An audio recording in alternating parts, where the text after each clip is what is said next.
Hey guys, and welcome to something that is new for Marketing in the Madness. So these episodes are coming to you in collaboration with MadFest. As part of that collaboration, I am going to be interviewing some incredible female leaders, female founders, and men across the industry who are leading the charge and leading the change in our industry that will enable women to reach their full potential and address the long-standing inequalities that still exist, not just in the marketing industry, but across every single industry. So if you're interested in joining me and helping make the world a fairer, more inclusive place, then keep listening because today's episode is going to be a cracker. Hi guys, welcome back to Marketing in the Madness. Now, this is a slightly different episode. It's in partnership with MadFest, and these episodes focus on how you can create a better culture, a fairer culture, one that empowers women to grow in their career and also kind of breaks away from the gender biases that unfortunately have been built up over hundreds and thousands of years. So as part of that, I feel very lucky today to have Abdul back with me because we are actually going to be working together on a mentorship scheme for the women across the, starting with the digital team, but potentially spanning out a bit further, and how we can empower the women to grow in their careers, not feel like there's this glass ceiling that we can't get above. And I am super excited. Well, we're literally starting next week. So what I wanted to do in today's episode is ask Abdul, why? Why did you feel, this is a really amazing thing that you're doing for your team. And obviously, something that you've spotted needs addressing. So tell me, why did you reach out to me in the first place? I don't even know if I've asked you this, which I definitely should have done. Tell me how it came about. So being in the tech space now for many, many years, it is a male-dominated environment. And I've seen many times where there's females that have come through, tried to be part of the environment, sometimes even reject roles in companies that I've been in because it's just too male-dominated.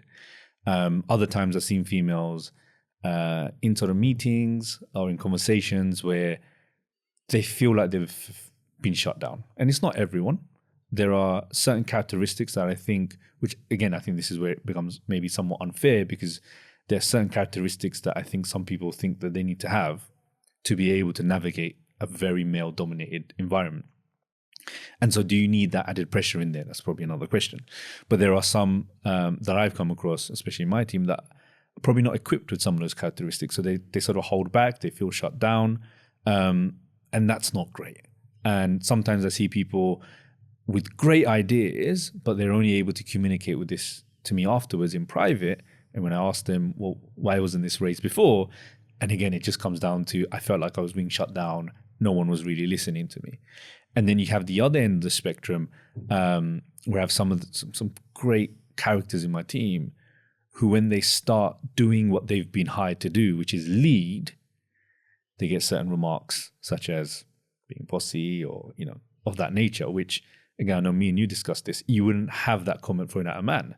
So it's not done with any malice. I think it's just the way that the environment is and has been created for many, many years in many different organizations. So knowing that there is a scenario there where we can kind of unlock so much potential, and being a great female leader is not biased towards gender. There's sort of skills there that everyone needs, but there is some sort of belief and confidence that I think some people need to be able to see that it can be done. And you can be a female leader, which is obviously why I've got yourself involved, because they needed a role model. They didn't need me in that scenario. They needed a role model to say, it can be done. Here's someone that's navigated through various challenges. And here's what you can then relay back to them to show them a path. Because I think that's the missing thing. Words are so easy, but you need someone to be able to show them that it's been done and trodden on. And I think that's the reason why I think I wanted this for the team. And having spoken to them, and when I go for interviews and I see some great female talent, this is a question that keeps cropping up. It's, what is the ratio of men and women in your team? What are you doing for female empowerment? It's clearly something that people want in this space. So I think this is what I got to deliver to them. I love this. Yeah. I mean, of course I do, because now we're going to get to work together. And I am already very excited by the dynamic and, the people that I'm going to be working with in your team. But I think the aim for me is, I don't know, threefold. One is to inspire the females and the women within the team to go further in their career and to believe that they can go anywhere that they want to. Because I think, unfortunately, as women, we do have more limiting beliefs than our male counterparts. And again, we're undoing hundreds, thousands of years of stereotypes here. Mm-hmm. I think I maybe said this to you on the call the other day, and I keep talking about this a lot because it's new news to me. But in 1974, women couldn't get a credit card unless they were married to a man. I mean, what the actual? Yeah. I've talked about it a lot, so sorry, guys. I know I keep repeating myself on this. But, inspire us to make us realize there is no ceiling. If a guy can do it, a woman can do it, and there shouldn't be anything that stops us. So that's my first thing. The second thing is to educate them on how to do that and to give them the confidence, I guess, to present their ideas, to educate them in the skills that they need as women to move forward and, to stop those limiting beliefs. So inspire, educate. But also when it comes to education, it's not just about the women, because, I mean, I think you're a shining light for this, Abdul. I might pick on you to come to events and stuff, but we need male allies. In fact, no, scrap that. We don't need male allies. We need male activists. We need people like you who are going to go, I am going to make this change happen. I am going to stand up. And if I hear bad language, because it's not meant, it's not even, maybe bad language is the wrong thing to say. Like if you hear, I was talking about this the other day. Again, sorry if it was on the podcast, because it may well have been, but we were talking about, man up or grow some balls. What? Like, that is a tiny little thing. But if we don't say that, it stops us thinking like that. So, calling out the bad language, calling out the things that you see, developing programs that are going to help the workplace be fairer. So inspire, educate. And that is about educating the guys just as much as it is the women in the team. And then all of that should empower the third thing, which is positive change within the business. That means that you've got a culture that supports and enables anyone, regardless of gender, to do bloody fantastically in their career. Yeah. And there's probably some other challenges on the back of that as well. So it's specifically sort of the dynamic of the group that I have. There's young mothers, there's others that are looking to start families. There's obviously various other things that females go through that men wouldn't understand. How do you supplement all of the things that you're having to deal with as a female with a career? Yeah. And how do you do it without it negatively impacting your progress? And I've told you this as well. I had one person that tell me, look, I want to start a family.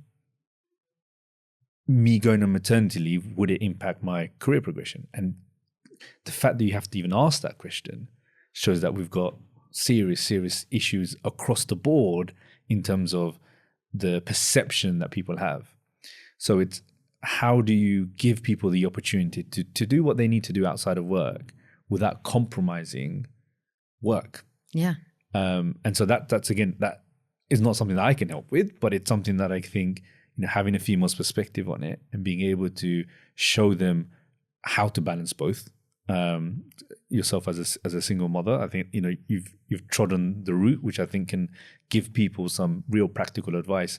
And I think that's the key. And we've spoken about this. I've got 2 young girls, and I see the impact that it has even on my partner, trying to juggle the challenges of growing up or bringing up a young family and work. And there's always more burden on the mother, naturally.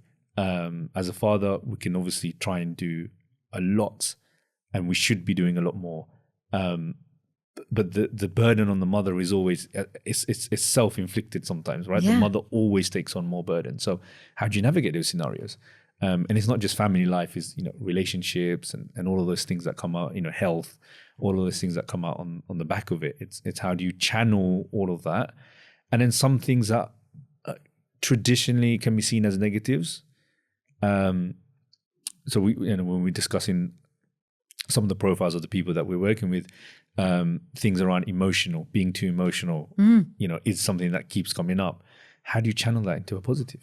Yeah, and it is a positive. Yeah. I can tell you now, because the emotional, nurturing, I guess, ability that women have that maybe some of our male counterparts don't have, if used in the right way, can produce, I think, well, literally, the stats are something like, businesses are 35% more profitable or something than when run by women, because we have some of that more emotional awareness. So if that can be transferred across the team, you're going to have a higher performing, going back to the high performance performance team. There's so much that we need to dig into here. I mean, some of the things, just to map back to what you're saying, gosh, I almost feel like I'm going to start lobbying to government, because I do think there's a lot of change outside of what we can do as individuals and businesses that the government can help us with in terms of maternity, paternity, because as a woman, you don't want to go to your boss telling them that you're pregnant because you're scared it's going to look like you're not committed or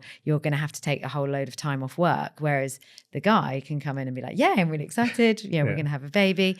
So there's lots of things that needs to change. I can't fix all of it, but I'm going to definitely try to tackle a lot of it. So we're going to keep it short. I just wanted to frame what Abdul and I are working on, and also just frame the fantastic attitude and the fact that you have started this program that we're going to be working on together. So watch this space. We're going to be back. This is the start of what I hope is going to be something very empowering and very special. And we can use it like a bit of a case study. So we will probably record a longer episode once we've got into the nuts and bolts of the program, and I'll also detail a bit more about what that includes. So I'm keeping this quite open today, because we haven't started delivering it yet.